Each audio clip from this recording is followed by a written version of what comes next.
Bienvenue dans cette vidéo où nous parlerons des subventions.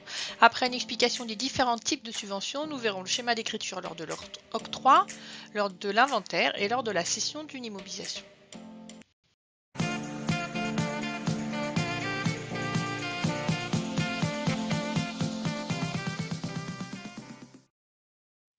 Première partie, donc la typologie des subventions. On a trois subventions, les subventions d'exploitation, d'équilibre ou d'investissement. Nous allons voir comment choisir. Une subvention est donc une aide financière, c'est une aide financière non remboursable qui provient de collectivités ou de représentants de l'État. Et à ce titre, c'est aussi un outil de politique économique. En effet, ces éléments d'aide financière vont permettre d'inciter des entreprises à se développer, de soutenir un secteur économique. Il existe trois types de subventions. Première subvention, les subventions d'exploitation. Elles sont à voir comme une compensation soit de charges d'exploitation trop importantes, soit de produits d'exploitation insuffisants. Typiquement, en situation ici de Covid, quand on donne une aide financière, c'est une compensation de produits d'exploitation insuffisants. Si éventuellement vous tenez une cantine scolaire où vous vendez du coup des repas à un tarif inférieur au coût, vous avez des produits d'exploitation insuffisants et donc vous pouvez bénéficier de subventions d'exploitation au niveau départemental ou régional. C'est donc considéré comme un produit d'exploitation, ce sera d'équilibre. Ces subventions d'équilibre viennent elles aussi en compensation, mais en compensation d'une perte globale. Il s'agit en fait, cette fois-ci, de soutenir une entreprise dans sa globalité. En effet, lorsque les entreprises démarrent et qu'elles sont porteuses d'avenir, une collectivité peut décider de les soutenir en leur versant des subventions d'équilibre. Cette fois-ci, c'est considéré comme un produit, mais un produit exceptionnel. Ce sera donc le compte 7715, subvention d'équilibre. Troisième subvention, les subventions d'investissement. Elles sont à considérer cette fois-ci non pas comme une compensation, mais comme un financement d'un projet à long terme. Ça peut être aussi bien l'acquisition d'équipements innovants, d'équipements de développement durable, d'embauche, d'innovation. On voit encore plus ici l'effet politique qui va permettre de subventionner le développement par exemple d'un secteur d'activité ou le développement d'une catégorie de personnes, en particulier sur de l'embauche.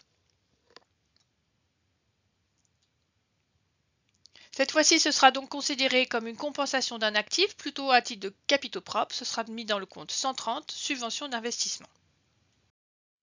On va commencer par voir la comptabilisation des subventions à caractère de compensation, c'est-à-dire les subventions d'exploitation et les subventions d'équilibre. Déjà, ce qui est important de savoir, c'est qu'on a toujours un décalage entre la décision d'octroi, le moment où on sait qu'on va avoir une subvention, et le moment où on a réellement cette subvention sur notre compte bancaire. Deuxième chose aussi à prendre en considération, c'est le fait que cette subvention, si elle est considérée comme une contrepartie d'un service rendu ou comme un complément de prix, typiquement lorsqu'on a une subvention sur une cantine, la subvention peut être considérée comme un complément de prix, alors cette opération sera soumise à TVA. Première écriture, c'est donc à la date d'avis d'octroi de la subvention. Je vais donc enregistrer mon produit. Je crédite un compte de la classe 7, donc soit 740, soit 7715. Et là, ce qui va être important, comme c'est soumis à TVA, c'est d'aller chercher uniquement le hors-taxe de la subvention, puisque le montant de la subvention qu'on verse, en fait, c'est à considérer comme un montant TTC. J'ai donc sur ce produit de la TVA collectée, et puis du coup, l'État a une dette envers moi pour le montant de cette subvention. Un petit peu plus tard, la subvention est versée et donc cette fois-ci, j'enregistre bien un flux entrant en banque pour le montant de la subvention et j'annule la dette de l'État envers moi pour ce montant de subvention. Sur le compte de résultat, on s'aperçoit que les subventions d'exploitation apparaissent comme des produits, donc soit en produit d'exploitation pour la subvention d'exploitation, soit en subvention d'équilibre pour les subventions d'équilibre. Il y aura aussi une incidence, comme on l'a vu là sur le bilan, dans le compte de trésorerie où on aura une rentrée d'argent. Que se passe-t-il maintenant pour les subventions d'investissement? Elles financent l'entreprise, elles financent un projet à long terme et on va voir que du coup, le suivi de cette subvention est aussi à long terme. Pour ce qui est de la comptabilisation des subventions d'investissement, on a toujours ce décalage entre décision d'octroi et versement, qui est d'autant plus important que les subventions d'investissement sont de montants plus importants et que les décisions sont donc moins nombreuses dans l'année. Deuxième chose, cette subvention, cette fois-ci, est considérée comme une source de financement d'une immobilisation. Donc elle est à comprendre en fait comme la contrepartie d'un actif qui se situe au bilan et donc cette subvention d'investissement n'est pas un produit, mais un compte de capitaux propres. Lors de l'avis d'octroi de la subvention, on va donc pas avoir une écriture qui ressemble, mais cette fois-ci, on va créditer un compte de la classe 1, créditer 131 subventions d'investissement, et cette fois-ci, il n'y a pas de TVA. Et en contrepartie, l'État a une dette envers nous. Lors du versement de la subvention, j'annule la dette de l'État et cette fois-ci, j'ai bien un flux monétaire entrant en banque. Cette subvention d'investissement, cette fois-ci, apparaît au bilan et non pas au compte de résultat. Et donc, ça va avoir une incidence sur la vie de cette subvention d'investissement. Ces subventions d'investissement vont donc nécessiter un suivi. Dans un premier temps, comme l'octroi de la subvention n'a pas d'incidence sur le résultat, on va chaque année imputer une partie de la subvention d'investissement au compte de résultat. Il s'agit en fait quelque part de compenser l'amortissement de l'immobilisation qui a été financée.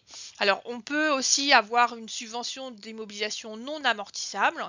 Donc ici la notion d'amortissement est plus à comprendre dans le sens de je répartis le coût de mon immobilisation sur la durée de vie du bien. Chaque année, on va donc réduire en fait le montant de la subvention qui est au bilan et en contrepartie constater un produit qui va venir compenser la charge d'amortissement du bien financé.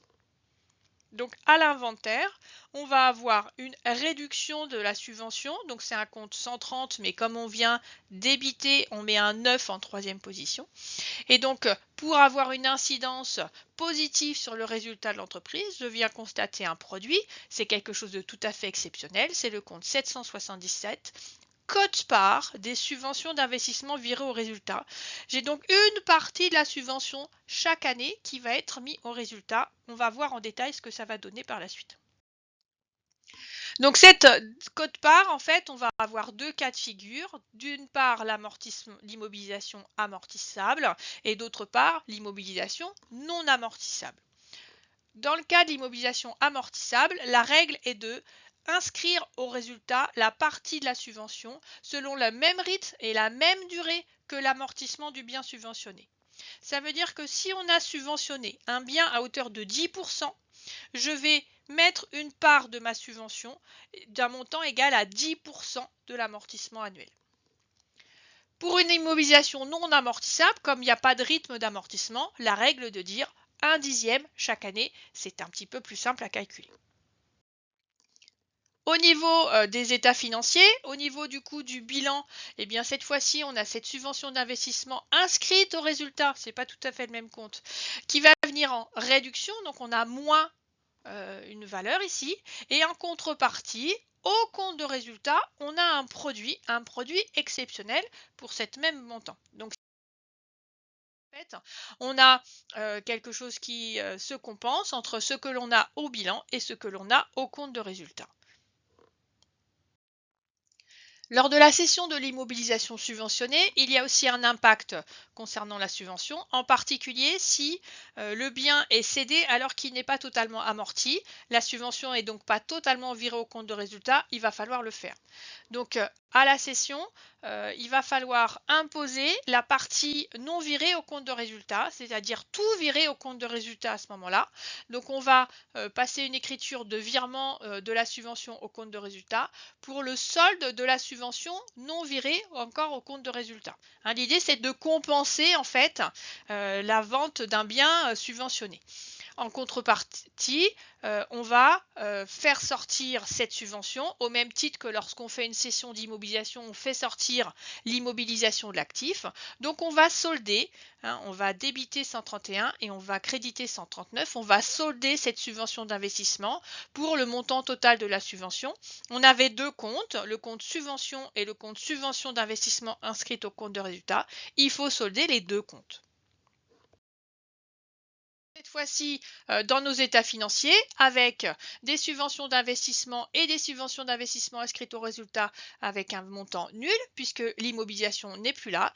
Et puis la partie éventuellement non virée au compte de résultat est imposable et donc vient en totalité en produit dans le compte de résultat. Faisons donc maintenant un exercice pratique, c'est un petit peu à vous de travailler. Alors en comptabilité, je vous rappelle que ce n'est pas en regardant un exercice qu'on sait qu'on a compris, c'est en le faisant. Donc n'hésitez pas à prendre l'énoncé, à faire une pause et après à remettre la vidéo pour voir la correction. Voici donc l'énoncé de notre application. On va faire un petit peu le suivi d'une subvention. Donc le 20 octobre, on reçoit un avis d'octroi d'une subvention pour 30 000 € qui nous vient du ministère du Développement durable et c'est fait pour financer un matériel industriel. Alors évidemment, on a fait un dossier de subvention il y a quelques mois et enfin, on a eu le résultat. Le 15 novembre, on reçoit un avis de crédit. Donc on regarde nos relevés bancaires et la subvention a été versée au 15 novembre. Cette subvention, en fait, elle vient financer en partie l'acquisition d'un matériel industriel qui a un coût d'acquisition de 100 000 € qu'on a déjà comptabilisé puisqu'on l'a déjà acheté par ailleurs. Et on vous fournit le plan d'amortissement. Et enfin, le 1er mars N+3, on va vendre ce bien pour 50 000 €. Donc l'idée, en fait, c'est par rapport à ce plan d'amortissement et toutes ces informations, de passer toutes les écritures sur la durée d'existence de la subvention. Si on regarde ensemble rapidement le plan d'amortissement, ici à la première exercice, comme on l'a acheté en cours d'année, on a un prorata de 4 mois. Si vous regardez, on est sur un plan d'amortissement linéaire sur 5 ans assez classique. À vous donc de réfléchir et de passer toutes les écritures nécessaires sur la durée d'existence de la subvention. Donc il va y avoir plusieurs écritures sur plusieurs années. Étape 1, donc, c'est l'étape d'octroi de la subvention. Donc ici, il s'agit dans un premier temps, au 20 octobre, de constater la dette de l'État avec la création de la subvention d'équipement pour 30 000 €. Et puis, le 15 novembre, on a le versement en banque de cette subvention et donc on annule la dette de l'État pour cette subvention de 30 000 €. Deuxième étape, on va virer la subvention d'investissement au compte de résultat. Alors, on a une subvention qui est 30 000 € par rapport à une immobilisation de 100 000 €. On va donc avoir un financement de cette immobilisation à hauteur de 30% par une subvention. Donc, on va rapporter la subvention au compte de résultat à hauteur de 30% de l'amortissement. Donc, si on prend N, on a 6 666,67 € d'amortissement, d'annuité d'amortissement. Donc, nous, on va virer pour 2 000 € de subvention d'investissement. Donc, deux écritures. Dans un premier temps, on a l'écriture classique d'annuité d'amortissement du matériel, selon le plan d'amortissement, 6 666,67. Et 30% de cette somme va être virée au compte de résultat. Donc, on va débiter subvention d'investissement inscrite au compte de résultat pour des 1000 et on va constater un produit exceptionnel, quote-part des subventions d'investissement virées au résultat d'exercice pour 2000. Pour N+1 et N+2, on fait le même type d'écriture avec un calcul légèrement différent puisque l'amortissement est différent. Donc voilà les écritures d'annuité d'amortissement du matériel pour 20 000 €. Et voici donc l'imputation de la subvention d'investissement au compte de résultat. Ce sont les mêmes écritures à l'inventaire N+1 et à l'inventaire N+2. Enfin, étape 3, je fais une cession de l'immobilisation. Alors, on va déjà enregistrer la cession de l'immobilisation. On va traiter ensuite la subvention d'investissement. Donc, première étape, je suis à la date de la cession, je constate un produit de cession d'éléments d'actifs avec une créance puisque je ne sais pas si c'est payé. Donc, j'ai une vente de 50 000 €, c'est soumis à TVA et donc il y a une créance sur cession d'IMO. Je suis à l'inventaire maintenant N+3, il faut que je constate un amortissement complémentaire. Je l'ai vendu au 1er mars, donc j'ai 2 mois durant l'année, donc 2/12e, donc j'ai une annuité d'amortissement complémentaire de 3 333,33 €. Et toujours à l'inventaire, je vais constater la sortie de ce matériel. Donc, je fais sortir le matériel pour la valeur d'origine, 100 000. Je fais sortir toutes les annuités d'amortissement qui ont été constatées, donc c'est-à-dire les 6 666 de la première année, plus 20 000 en N+1, N+2, plus les 3 333 ici complémentaires que je viens de constater, donc 50 000. Et donc, je constate une charge qui correspond à la VNC, à la valeur comptable des éléments d'actifs cédés, pour la différence, ici 50 000 également. Il s'agit maintenant de prendre en considération la subvention d'investissement. Elle est attachée à l'immobilisation, il faut donc que je la fasse sortir. Mais une partie de la subvention d'investissement n'avait pas été virée au compte de résultat, il faut que je la vire pour le solde. Donc, quel est le solde? J'avais une subvention d'investissement de 30 000 euros. J'ai viré au résultat 2000 en N et 6666,67 en N plus 1 et N plus 2. Il me reste donc 14 666,66 qui n'a pas été viré au compte de résultat, qu'il faut donc dans une écriture que je vire au compte de résultat dans une écriture. Donc ici, je vire le solde, donc l'écriture classique de virement de la subvention au compte de résultat, mais pour le solde de la subvention. Et puis, je fais sortir l'immobilisation. Il faut donc que je fasse sortir aussi cette subvention. Donc, je vais faire sortir et la subvention d'investissement et la subvention d'investissement virée au compte de résultat que je viens de virer en totalité, donc pour le montant initial, à savoir 30 000 euros. Donc dans cette vidéo, je vous ai présenté les subventions, c'est toujours du niveau DCG10 comptabilité approfondie. Si ça vous a plu, n'hésitez pas à aimer la vidéo. Si vous en voulez pas rater les suivantes, n'hésitez pas à vous abonner. Et à bientôt!